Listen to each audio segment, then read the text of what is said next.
Exaltai ao Senhor nosso Deus e prostrai-vos ante o seu santo monte, porque santo é o Senhor nosso Deus.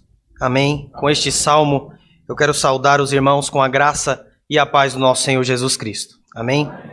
Meus irmãos, alegria imensa estar aqui na igreja com a responsabilidade de trazer a palavra aos irmãos. Meu coração muito se alegra com isso. Convido vocês a abrirem as suas Bíblias no livro de Lamentações de Jeremias, capítulo 1, nós leremos do verso 1 ao 11.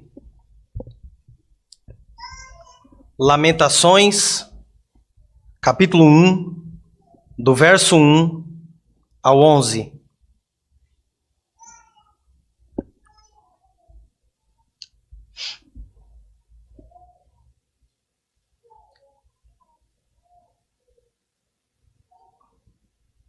Todos os irmãos encontraram?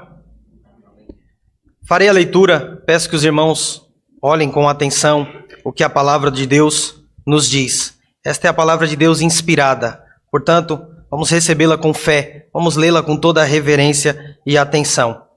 Lamentações, capítulo 1, do 1 ao 11, diz assim: Como jaz solitária a cidade outrora populosa, tornou-se como viúva a que foi grande entre as nações, princesa entre as províncias, ficou sujeita a trabalhos forçados.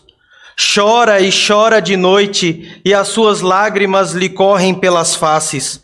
Não tem quem a console entre todos os que a amavam, todos os seus amigos procederam perfidamente contra ela, tornaram-se seus inimigos. Judá foi levado ao exílio, afligido e sob grande servidão. Habita entre as nações, não acha descanso. Todos os seus perseguidores o apanharam nas suas angústias. Os caminhos de Sião estão de luto, porque não há quem venha à reunião solene. Todas as suas portas estão desoladas, os seus sacerdotes gemem, as suas virgens estão tristes, e ela mesma se acha em amargura. Os seus adversários triunfam, os seus inimigos prosperam, porque o Senhor a afligiu por causa da multidão das suas prevaricações. Os seus filhinhos tiveram de ir para o exílio na frente do adversário. Da filha de Sião já se passou todo o esplendor.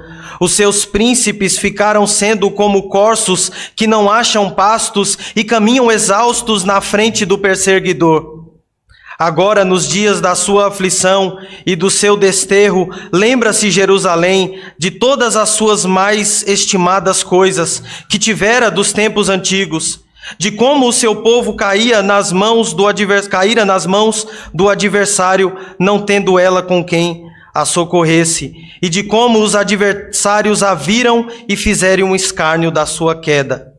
Jerusalém pecou gravemente, por isso se tornou repugnante. Todos os que a honravam a desprezam, porque lhe viram a nudez. Ela também geme e se retira envergonhada. A sua imundícia está nas suas saias. Ela não pensava no seu fim, por isso caiu de modo espantoso e não tem quem a console. Vê, Senhor, a minha aflição, porque o inimigo se torna insolente. Estendeu o adversário a mão a todas as coisas mais estimadas dela, pois ela viu entrar as nações no seu santuário, cerca das quais proibistes que entrassem na tua congregação.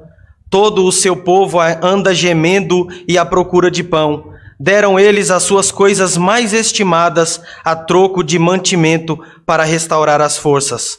Vê, Senhor, e contempla, pois me tornei desprezível. Amém. Essa é a palavra de Deus. Oremos nesse instante. Ó Deus, nós estamos diante da Tua palavra, ó Pai, congregados diante do Senhor, o Senhor que nos reúne, o Senhor, Pai, quem nos convoca para celebrar esta liturgia em Teu nome. E o nosso desejo, ó Pai, é ouvir a Tua voz. Ó Deus, nós lemos a Tua palavra, crendo, ó Deus, que o Senhor falará conosco nessa noite, por isso nós te rogamos iluminação, Senhor. Iluminação para aquele que comunicará a Tua palavra. Iluminação, Senhor, para todos nós aqui para que nós possamos entender e praticar a tua santa lei. Nos ajuda, Senhor, em nome do teu Filho amado Jesus Cristo é que nós oramos. Amém. Meus irmãos, na Holanda do século XVII, viveu um pintor que é considerado até hoje como o artista mais importante da história da arte holandesa. Seu nome era Rembrandt. Dizem que ele era cristão. Nós não temos certeza disso, não há registros acerca da sua convicção. Mas é verdade, irmãos, e há registros para isso, de que Rembrandt, este pintor, ele foi educado na Igreja Reformada da Holanda. E ele aprendeu a Bíblia na escola sob uma perspectiva calvinista. Então, foi ele um cristão ou não, isso não importa. O ponto é que o cristianismo, a fé cristã reformada, ela teve um impacto significativo nas suas pinturas. O cristianismo, a Bíblia, influenciou muito as suas obras de arte. Ele era um excelente pintor, irmãos. E ele pintava de tudo.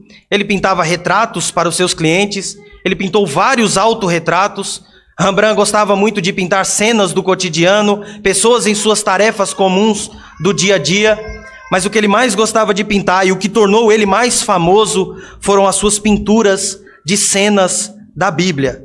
Ele pintou várias passagens da Escritura, temas como Davi e Golias, o martírio de Estevão, a decapitação de João Batista, cenas da vida de Jesus, talvez você conheça a tela Tempestade no Mar da Galileia, cenas da crucificação, da descida da cruz, algumas cenas do Cristo ressurreto. Há quem diga, irmãos, que Rembrandt ele era um pregador, mas ele não pregava com palavras, ele pregava com tinta. Ele pregava com a sua arte. E eu gostaria, irmãos, de utilizar uma das obras deste grande mestre da pintura na introdução da nossa meditação nesse texto de Lamentações 1, do 1 ao 11. Em 1630, Rembrandt fez uma pintura de ninguém mais, ninguém menos que o profeta Jeremias. Ele pintou, irmãos, o profeta Jeremias, buscando retratar exatamente o contexto em que essa passagem que nós acabamos de ler está inserida. Ou seja, na pintura de Rembrandt, Jeremias lamenta pela destruição da cidade santa, a destruição da cidade de Jerusalém. Dizem que para conseguir realizar essa pintura, Rembrandt ele se debruçou nos escritos do livro do profeta Jeremias e no livro de Lamentações. Ele mergulhou nas escrituras procurando compreender, sentir a dor do profeta, entender o estilo e o movimento da sua vida, da vida do profeta chorão. E depois de estudar bastante, depois de sentir a dor e a aflição do profeta, ele pegou seu bloco e começou a tentar esboçar algumas cenas do profeta. Mas, irmãos, o que o pintor não sabia é que a vida do profeta Jeremias, ela era muito dinâmica, uma sequência de eventos tão diferentes que era impossível, quase impossível, captar num único instante, numa única imagem, toda a dinâmica da vida daquele profeta. E por isso dizem que Rembrandt esboçou aquela tela cerca de 80 vezes, tentando encontrar aquele instante que comunicasse a personalidade depressiva, a personalidade triste e aflita do profeta Jeremias. O resultado disso? O resultado foi uma belíssima pintura que nos faz, irmãos, pensar acerca da dor do profeta quando ele viu a profecia que ele mesmo proferiu durante muitos anos se cumprir, a queda da cidade sagrada, o juízo de Deus sobre Jerusalém em decorrência do seu pecado. A dedicação do pintor, irmãos, em compreender a vida e o sofrimento do profeta foi tão intensa que ele conseguiu comunicar a agonia do profeta Jeremias na sua pintura. É possível ver a dor, a agonia dele gravada nas linhas da sua testa. O contraste entre luz e sombras da pintura ilustram muito bem a condição do povo de Deus naquela ocasião. Um povo que vivia em glória, um povo que era uma nação soberana, agora jazia em trevas. E agora, irmãos, é o nosso momento de meditar nessa passagem, não a fim de expressarmos uma obra de arte, não a fim de produzirmos uma obra de arte, mas nós também devemos mergulhar no que esse texto nos diz, a fim de que nós expressemos, irmãos, um coração contrito, um coração sincero e arrependido pelos nossos pecados. E para isso, irmãos, é importante nós entendermos um pouco do contexto, embora eu já tenha dado aqui algumas pistas, e a estrutura, a forma como esse texto foi pensado e construído. O livro de Lamentações, irmãos, todo o livro, ele é composto de 5 capítulos, os quais, por sua vez, representam cada um poema específico. Cada capítulo é um poema. E o texto que nós lemos é exatamente a metade, a primeira parte do primeiro poema. Esses versículos já trazem para nós, irmãos, o tema, como é comum nos livros dos profetas. Eles trazem, logo nas primeiras palavras, o tema do livro. E aqui, irmãos, Jeremias nos conta a condição miserável, a desgraça que sobreveio sobre o Reino do Sul, sobre aquela gloriosa capital política e religiosa da cidade, que era a cidade de Jerusalém. Outra observação, irmãos, digna de nota, para nós entendermos um pouco mais a respeito da estrutura desse texto, é que dos capítulos, o capítulo 1 até o capítulo 4, os textos foram escritos em forma de acróstico alfabético, estruturados da seguinte forma: cada verso desse que nós lemos começa com uma letra do alfabeto hebraico. Isso nos 4 primeiros capítulos, com a exceção do capítulo 3, que segue a mesma estrutura, mas num conjunto de 3 versos. A cada 3 versos, uma letra do alfabeto hebraico. Dizendo de outra forma, irmãos, é como se Jeremias quisesse comunicar a nós aqui, demonstrar a nós com todas as letras o tamanho da tragédia a qual o povo de Deus foi submetida. Uma exposição de A a Z da dor e da aflição que atingiu o povo da aliança por causa da sua desobediência e idolatria. Esse texto, irmãos, é categorizado pelos teólogos como um poema fúnebre, é um canto de velório por causa da desgraça que aconteceu com a cidade de Deus. Jeremias, na condição de representante do povo, ele lamenta depois que Nabucodonosor, o rei da Babilônia, cercou e destruiu a cidade de Deus, embora ela fosse uma cidade fortificada, como nós já lemos aqui no texto da liturgia. A maioria dos habitantes de Jerusalém foram exilados na Babilônia. A família real, os mais importantes, os mais produtivos, ficando apenas os mais velhos, os doentes, e as pessoas menos produtivas, as viúvas e pessoas desse tipo. O templo, irmãos, o templo de Salomão foi destruído. E aqui a primeira destruição do templo de Salomão, junto com toda a cidade, que agora sobrava apenas as ruínas de um povo que era grande, de um povo que era poderoso, que era temível entre as nações. Pela forma dramática com a qual Jeremias escreve esse texto, irmãos, é bem provável que ele tenha sido uma testemunha ocular. É bem provável que ele tenha assistido a queda, o declínio da cidade de Jerusalém. E é nesse clima de luto, que o profeta nos convida a refletir acerca das consequências do pecado, as implicações espirituais do pecado de acordo com esse contexto. As palavras de Jeremias, irmãos, nos convoca a buscar uma compreensão mais profunda do nosso relacionamento com Deus e lamentar por causa dos nossos pecados. Talvez a maior bênção que você vai receber aqui hoje, meu irmão e minha irmã, é sair daqui triste, lamentando, chorando, não chorando até a morte, como se não tivesse mais esperança, mas triste por causa do seu pecado, uma tristeza que lhe motive ao arrependimento, lhe leve a ter um ato de contrição diante de Deus. Paulo vai dizer que a tristeza, segundo Deus, produz arrependimento para a salvação. Portanto, irmãos, meditemos acerca das consequências do pecado, refletindo então acerca da queda de Jerusalém. E nós vamos meditar nesse tema, irmãos, olhando para esse texto em 2 momentos. Primeiro, do verso 1 ao 7, onde Jeremias ele vai expor a desgraça em que se encontrava a cidade de Deus. Esse texto, irmãos, é cheio de contrastes, onde ele mostra quem o povo era e quem o povo é agora, depois do juízo de Deus. E do verso 8 a 11, nós meditaremos acerca do que causou tudo isso. Qual foi o motivo que levou Deus a pesar a sua mão sobre o seu povo? Primeiro, a queda de Jerusalém, dos versos 1 a 7. O O poema começa, irmãos, lamentando a humilhação e o declínio da cidade. Tudo que ela perdeu, quem ela era e agora quem ela é. Isso está claro aí nos 3 primeiros versos. Esses 3 primeiros versos, irmãos, estão repletos de contrastes entre a glória do passado e a desgraça do presente. Entre quem o povo de Deus era e quem o povo de Deus é agora. Meus irmãos, por quase 400 anos, a cidade de Jerusalém havia sido a grande capital construída, conquistada e construída pelo rei Davi. A sede do magnífico templo construído por Salomão, o símbolo da presença de Deus no meio do seu povo e o orgulho de toda a nação de Israel.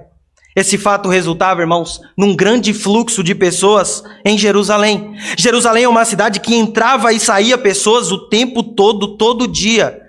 Mas agora, irmãos, por não terem dado ouvidos às advertências de Deus, através do profeta Jeremias e de tantos outros profetas, insistindo de forma obstinada no pecado, a cidade antes populosa agora se encontra em solidão. A cidade agora está vazia. A nação, outrora grandiosa, agora é como uma viúva, o texto diz. Agora ela é como uma viúva desamparada, que chora a noite toda e o que é pior, não há quem a console, o texto diz. Verso 2. Chora e chora de noite e as suas lágrimas lhe correm pelas faces. Não tem quem a console entre todos os que a amavam. Vejam, irmãos, aqueles que amavam Jerusalém não estavam mais ao seu lado para lamentar juntamente com ela. A humilhação de Jerusalém, irmãos, como eu disse, ela é demonstrada em contraste. Não é uma descrição pura e simplesmente da miséria, mas é um contraste com a condição em que o povo se encontrava.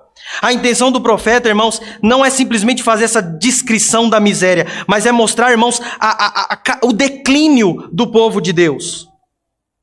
O povo que era soberano, que era reinante, agora está obrigado a fazer trabalhos forçados, como diz o final do verso 1. A cidade que antes era celebrada, agora não para de gemer de dor. Isso contrariava, irmãos, todas as expectativas do povo de Deus. Jerusalém finalmente caiu e isso era algo que não cabia na mente do judeu, o povo que costumava ser cabeça e não cauda, como havia sido prometido a eles lá em Deuteronômio 28. Mas essa bênção, irmãos, era decorrente da obediência. Era se eles ouvissem e obedecessem atentamente os mandamentos de Deus. Aí sim, o Senhor os colocaria como cabeça e não como cauda. Para que a gente entenda melhor que a humilhação de Jerusalém é vista pelo contraste, pensemos, irmãos, na humilhação de Jesus Cristo, conforme está escrito lá em Filipenses 2, do 5 ao 11. A encarnação de Jesus é considerada, em termos teológicos, como a sua humilhação. É um ato de humilhação. O Deus assumir a forma humana. O Deus eterno assumindo a forma humana. Porque ele estava no céu, junto do Pai, sendo adorado pelos anjos. Mas ele desceu, se esvaziou, serviu até a morte e morte de cruz. Veja, irmãos, não é que ser um ser humano é algo humilhante. Nós lemos no Salmo 8 que a condição humana é privilegiada. O homem é a coroa de toda a criação. Mas nós estamos falando de Jesus, o Rei da Glória, aquele que criou todas as coisas. Ele se tornar homem é um ato de humilhação. Com isso em mente, irmãos, nós conseguimos entender aqui o que acontece com Jerusalém. Ela era uma nação grande, temida, rica, poderosa, soberana, e agora lamenta por causa da sua miséria. Agora vive em servidão numa terra que não é sua, numa terra estrangeira. Meus irmãos, olhando em retrospectiva, o texto destaca como o pecado é enganoso nas nossas vidas. Independente, irmãos, da sua forma, seja o orgulho, a vaidade, a mentira, a lascívia, a ganância, a imoralidade, a idolatria, é isso que o pecado faz com o crente. É isso que o pecado faz com o povo de Deus. É isso que nós vemos o pecado fazendo na vida daqueles que não conhecem a Deus. O pecado traz miséria. Quantos de nós já não testemunhamos, irmãos, o pecado destruindo casamentos, famílias, igrejas inteiras, tudo fruto do pecado. E o profeta continua, irmãos, e no verso 4, ele lamenta por uma que é a das piores consequências do pecado do povo de Deus, que era a impossibilidade de cultuar. Volte os seus olhos para o verso 4, olha o que o texto diz. Os caminhos de Sião estão de luto, porque não há quem venha à reunião solene. Veja, irmãos, as estradas que levavam a Jerusalém, antes cheias de peregrinos que iam jubilosos para o templo participar das festas, celebrar o nome do Senhor, estão agora completamente desertas, estão de luto, declara o poeta. Não há mais aquela peregrinação, aquela passeata do povo de Deus rumo a Sião para celebrar o seu nome, para relembrar dos seus grandes feitos, o povo que já ia adorando, o povo que já se alegrava até mesmo com o convite, com a ideia de ir ao templo, cultuar ao Senhor, sacrificar ao Senhor, receber o perdão do Senhor.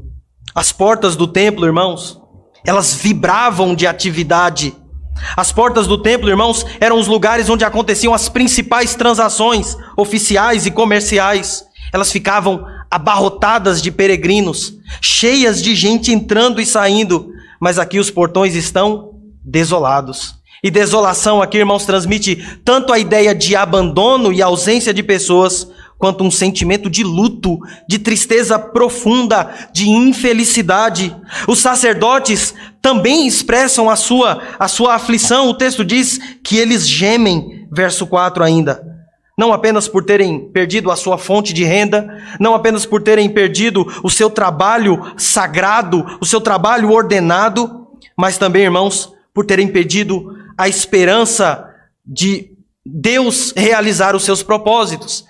Veja em que condição se encontra o povo de Deus nesse contexto, irmãos. Os homens de fé não têm mais fé. Os homens que comunicavam esperança ao povo não têm mais esperança. Então veja, irmãos, o povo está completamente perdido, desolado. As mulheres jovens, as virgens, ainda no verso 4, elas estão sem esperança. Não se veem mais obtendo maridos, tendo filhos com os quais eles perpetuariam o povo da aliança. Elas não têm mais essa esperança. A descendência do povo de Deus agora havia se acabado, eles pensavam. O lamento do verso 4, irmãos, nos mostra como o pecado perverte a espiritualidade. Como o pecado, irmãos, impede que nós celebremos culto a Deus da forma correta. Perceba, irmãos, como o pecado corrompe o povo de Deus, corrompe o culto. O pecado trouxe consequências muito mais graves do que econômicas, políticas para o povo de Deus. O povo teve que ver, irmãos, a congregação dos santos, o lugar onde Deus habitava no meio do seu povo, sendo invadido por homens pagãos, por homens maus, o que diz o verso 10. Estendeu o adversário a mão a todas as coisas mais estimadas dela, pois ela viu entrar as nações no seu santuário, acerca dos quais proibistes que entrassem na tua congregação. Os irmãos devem se lembrar do que está escrito lá no livro do profeta Daniel, a forma como o rei profanou os utensílios do templo. Veja, irmãos, as coisas mais preciosas, as coisas sagradas foram utilizadas por ímpios, por homens maus. O maior sacrilégio da história do povo de Deus acontecendo aqui, e o profeta Jeremias lamenta por tudo isso. O pecado destruiu, irmãos, aquilo que era a marca registrada do povo de Deus, a adoração. Essa é a marca do povo de Deus desde o dia em que eles saíram do Egito. Os irmãos devem se lembrar que lá em Êxodo 5, quando Moisés se apresentou a Faraó, ele disse: assim diz o Senhor, deixai ir o meu povo, para que eles celebrem uma festa para mim no deserto do Sinai. Liberte o meu povo para que eles me adorem. E desde então, irmãos, o povo celebrava ao Senhor. A adoração é tão importante, irmãos, que Deus instruiu o seu povo a construir um tabernáculo, uma tenda portátil, movível, para que eles pudessem adorar a Deus, mesmo durante aquela peregrinação. E o pecado vem aqui e destrói tudo isso, irmãos. O povo não pode mais adorar. As coisas sagradas, as coisas, irmãos, que eram dedicadas ao serviço cultico, agora estão nas mãos de homens perversos, de homens ímpios. E é no verso 5, irmãos, que Jeremias faz a primeira referência ao motivo que levou Deus a pesar a sua mão sobre o seu povo. O motivo que fez com que Deus trouxesse toda aquela vergonha, toda aquela miséria. Deus afligiu a nação de Judá por causa das suas muitas prevaricações. Esse texto aqui, irmãos, esse verso aqui, mostra o motivo pelo qual o povo de Deus caiu naquela desgraça. O teólogo Philip Ryken, ele comenta que a palavra que Jeremias usa aqui para prevaricações, ela sugere uma rebelião descarada. O povo agiu de forma obstinada, de forma, irmãos, ativa. O povo agiu deliberadamente contra Deus, agiu contra os seus preceitos de forma consciente. E para enfatizar, irmãos, a sua afirmação, o profeta compara Jerusalém a uma promíscua e degenerada prostituta, expondo desavergonhadamente a sua nudez e indiferente às manchas do sangue menstrual. O povo se encontrava, irmãos, numa condição de impureza aos olhos de Deus. Assim como uma mulher se encontrava impura naqueles tempos, quando estava em seu período menstrual. Olha o verso 9, irmãos. A sua imundícia está nas suas saias. Ela não pensava no seu fim. Alguns comentaristas, irmãos, vai dizer que o que Jeremias, que no original o que Jeremias está comunicando aqui é que o povo de Deus era como uma mulher que andava por aí, uma mulher que vagueava, uma mulher que vadiava por aí. Essa é a ideia que Jeremias traz aqui. Isso é uma referência, irmãos, às alianças que o povo de Deus fazia com outras nações, deixando de confiar na provisão e na proteção de Deus. O povo se afiliava a outras nações como se fossem os seus maridos. E aqui elas cometem esse adultério em relação a Deus. Essa impureza e perversão moral, irmãos, foi a razão pela qual a beleza da filha de Sião se desvaneceu. Verso 6, da filha de Sião já se passou todo o esplendor. Tornando-se, irmãos, motivo de zombaria para todos os seus adversários, isso que está aí no final do verso 7. Seus adversários olhavam para ela, para a cidade de Jerusalém, e escarneciam dela, escarneciam da sua queda. Deus avisou, irmãos, o seu povo sobre todas essas coisas, eles que não deram ouvidos. O profeta Jeremias vinha advertindo, é nisso que consiste todo o seu livro, o livro que carrega o seu nome, vinha advertindo o povo sobre esse juízo. Ele previu, irmãos, tudo o que aconteceu aqui, as alianças quebradas, a invasão, o exílio, a terrível fome, a miséria, o templo caído, os cultos esquecidos. Mas Judá não acreditava, e por isso ela continuava na idolatria. Por isso continuava traindo a Deus com idolatria, se inflamando com as nações vizinhas contra a vontade de Deus e quebrando as suas santas leis. Eles pensavam algo mais ou menos assim, irmãos. Nós temos o templo, vivemos numa montanha, o que dificulta a invasão dos inimigos.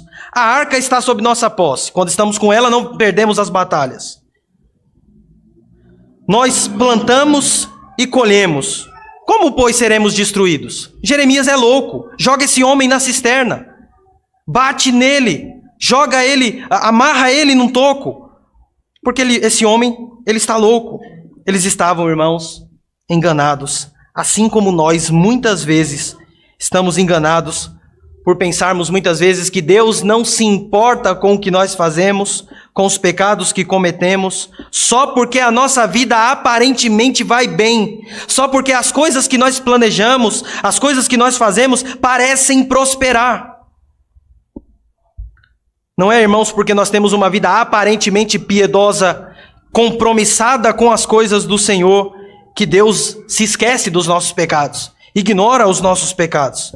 Para aqueles que pensam, sou batizado, sou membro comungante da igreja, sou dizimista fiel, bastante compromissado e pontual nas atividades religiosas que a minha igreja promove, então Deus se agrada de mim.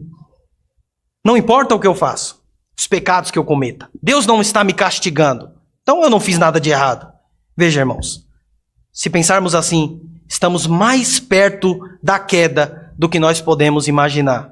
Se nós pensarmos dessa forma, irmãos, nós não atentaremos para o fato de que a queda nos espera na próxima esquina. Bem ali cairemos.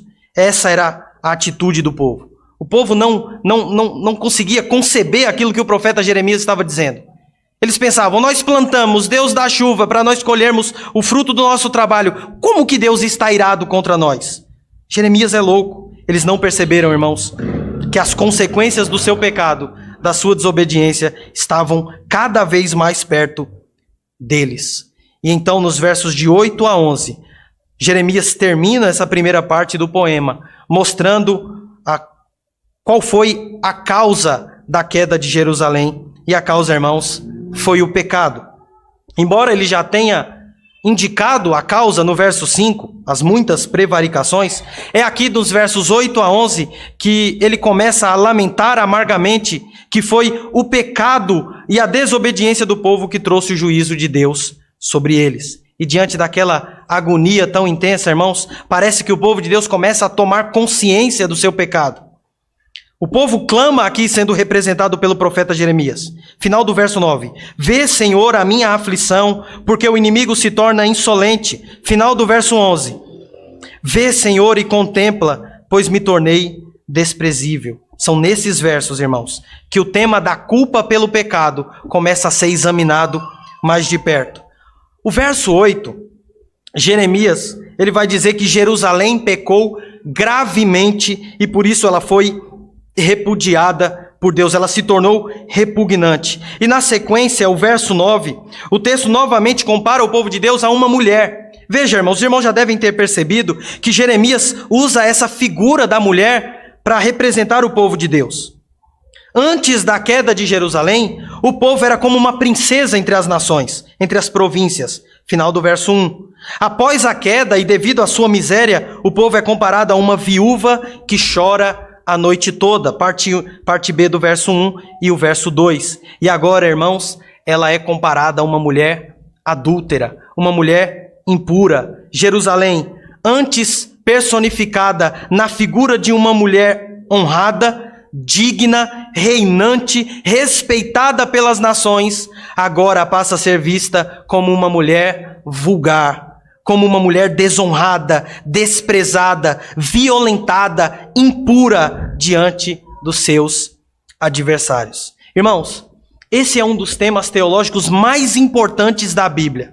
Em todo o Antigo Testamento, e isso inclui o livro do profeta Jeremias, essa metáfora, essa ilustração da relação do povo de Deus com ele, sendo comparada à relação de um homem e uma mulher, um esposo e uma noiva, uma analogia que também aparece no Novo Testamento, é bastante usada na Escritura. O ponto, irmãos, é que na condição de noiva, o povo de Deus adulterou, traiu os termos da aliança de Deus, adorando outros deuses e fazendo aliança com nações pagãs, sem pensar nas consequências. Olha o que diz o verso 9. Ela não pensava no seu fim. Ela não estava preocupada com aquilo que poderia sobrevir sobre ela por causa dos seus pecados. Ela só estava pensando no presente. Só estava pensando no prazer do momento. Jerusalém, irmãos, deixou de confiar no Senhor, deixou de confiar na provisão do Senhor, o mesmo Deus, irmãos, que tirou o povo do Egito com poderosa mão para viver em idolatria. Os seus amantes, aqueles que a honravam, aqueles que a recebiam na hora de fazer alianças, agora, por causa da sua miséria, zombam da nudez dela, causando-lhe vergonha. Verso 8. E agora, irmãos, na condição de uma mulher adúltera, a cidade perdeu o seu provedor.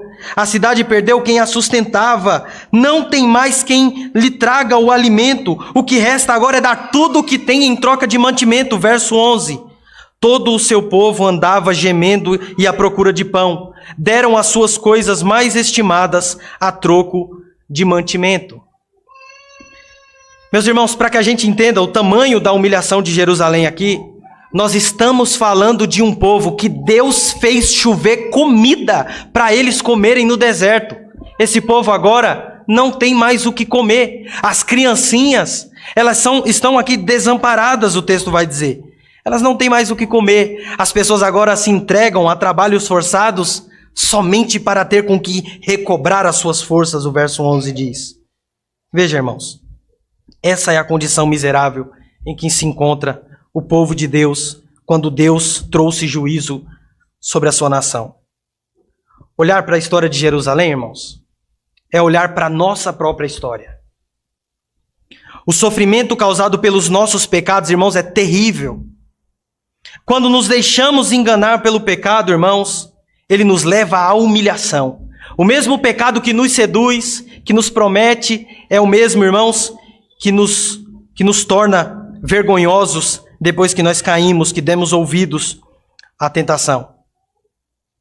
Podem ser pecados de ganância, de materialismo, lascívia, imodéstia, individualismo, egoísmo, ressentimento, falta de perdão, não importa, irmãos. Esses pecados, eles corroem a nossa relação com Deus. Eles corroem as nossas relações com o povo de Deus, resultando em isolamento e vergonha. O ciclo destrutivo do pecado se repete ao longo da história, isso desde Adão e Eva. São raízes do mesmo pecado desde o Éden. Nós devemos, irmãos, buscar arrependimento e transformação pela graça de Deus para evitar esse sofrimento decorrente do pecado. Ainda bem, meus irmãos, que a história da redenção não acaba aqui. Ainda bem que a história da Bíblia não acaba nesse texto. Ainda há esperança para nós. Ainda há esperança para você que não conhece a Deus, que ainda não rendeu a sua vida a Deus. Ainda há esperança para nós, povo de Deus, que eventualmente caímos no pecado e sofremos as consequências dele e sentimos o gosto amargo do pecado. Ainda há esperança para nós, irmãos. Porque quase 600 anos depois, outro homem, também descendente de Judá, caminhou pelas ruas de Jerusalém, lamentando pelos pecados daquela cidade. Ele sofreu a injustiça dos homens para satisfazer toda a justiça de Deus na cruz do Calvário. Jesus Cristo é esse homem, meus irmãos. Uma vez que Jesus sofreu por todos nós, ele sofreu o castigo que nos trouxe a paz. Não precisamos mais enfrentar o juízo vindouro. Deus enviou o seu Filho, irmãos, para que nós não fôssemos mais condenados, para que nós não recebêssemos o juízo como esse povo recebeu, um juízo que inclusive, meus irmãos, era muito maior do que esse derramado sobre Jerusalém. Devido à morte e ressurreição de Jesus Cristo, para a nossa salvação, qualquer sofrimento causado pelos pecados pode ser corrigido. Tudo o que nós precisamos, irmãos, é reconhecer os nossos pecados, é concordar com Deus a respeito das nossas más atitudes, das nossas faltas diante dele. Tudo que nós precisamos fazer, irmãos, é nos arrependermos e confessar os nossos pecados a ele. E ele prontamente virá ao nosso encontro. Trará o auxílio, o consolo, o perdão, a restauração através da sua graça. Nós, irmãos, podemos desfrutar do perdão de Deus quando nós nos arrependemos de forma sincera e verdadeira. No último poema, lá no capítulo 5, no versículo 21, Jeremias ele clama: renova os nossos dias como dantes. E Deus fez isso, irmãos. No futuro, Sião tornou-se novamente a supremacia entre as nações. Novamente, um povo celebrado, um povo alegre. E embora o povo da aliança de Deus, irmãos, sofra a mais amarga e ardente perseguição, aflição, mesmo assim, como a sarça ardente do Monte Horebe, ela não se consome. Deus não abandona o seu povo. Depois desse fato, irmãos, os judeus, em algumas ocasiões no ano, eles cantavam o livro de Lamentações, relembrando a miséria em que eles se encontravam e a restauração que Deus trouxe sobre o seu povo. Eles puderam cantar, irmãos, que as misericórdias de Deus foi a causa deles não serem consumidos. E nós também podemos fazer o mesmo. Abra sua Bíblia em Jeremias, capítulo 3. Vamos ler o verso 22 e com esse texto eu encerro a nossa meditação de hoje. Lamentações, capítulo 3, será uma leitura em uníssono. Leamos todos. As misericórdias do Senhor são a causa de não sermos consumidos, porque as suas misericórdias não têm fim. Amém. Deus abençoe a todos.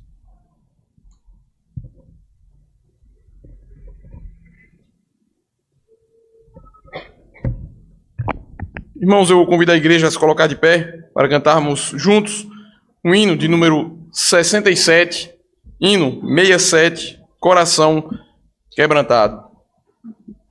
Hino de número 67 do Inário Novo Cântico, Coração Quebrantado. Que esse seja o efeito da palavra de Deus pregado nessa noite, o quebrantamento dos nossos corações, o reconhecimento sincero e verdadeiro dos nossos pecados e o anseio pela redenção, pela mudança de vida, pela conversão. Hino 67, Coração Quebrantado.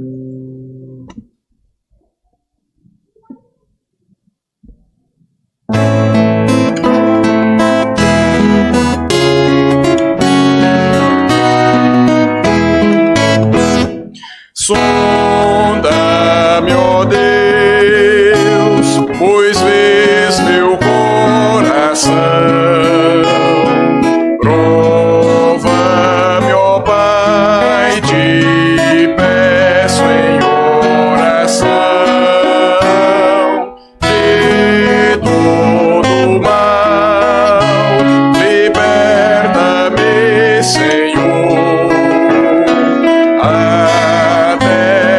Transgressão que oculta for, vem me lavar dos meus pecados meus, conforme prometeste,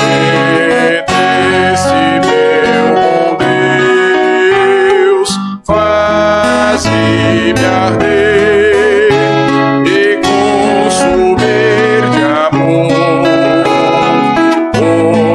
quero te magnificar, Senhor. Todo meu ser não considero meu, quero gastá-lo no serviço teu. Minhas paixões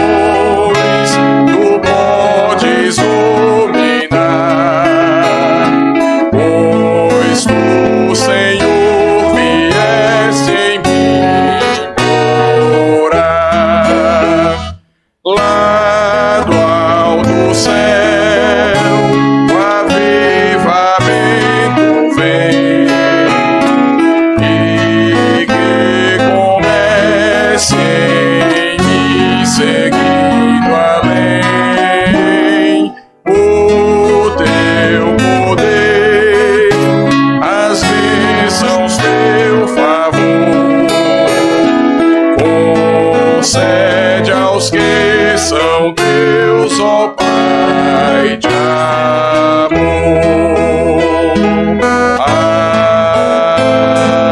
Amém. Vamos orar, irmãos. Senhor nosso Deus, bondoso Pai, nós te damos graças, Senhor, pela Tua palavra, porque a Tua palavra, ó Deus, é luz para os nossos caminhos, é lâmpada para os nossos pés. Te agradecemos, ó Deus, porque ela nos revela a realidade como ela é. Nos revela, ó Deus, a realidade do pecado.